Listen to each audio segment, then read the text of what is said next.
আল্লাহর একটা পাওয়ার, একটা সিফত, সবচেয়ে শক্তিশালী পাওয়ার যেটা, ওইটা আমাদের ভিতরে আল্লাহ ঢুকায় রাখছেন, যেটাকে আমরা রূহ বলি। কোরআনের ভাষায় রূহ বলে, বাংলা ভাষায় আত্মা বলে। যেটাকে আমরা আত্মা বলি ওটা আল্লাহর হুকুম ছাড়া কিছু না।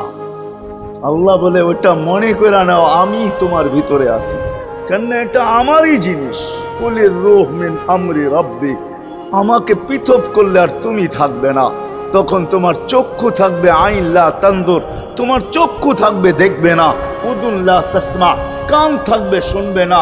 লিসান লা তান্তিক, জবান থাকবে কিন্তু জিহ্বা থাকবে কিন্তু বলবে না। আকলুন লা তুমাইয়িজ, তোমার মগজ থাকবে ভালো মন্দ বুঝবে না। কলব লা তাতাফাক্কার, দিল থাকবে কিন্তু চিন্তা করার ক্ষমতা তোমার থাকবে না। ইয়াত লা তাফতিশ, হাত থাকবে ধরবে না।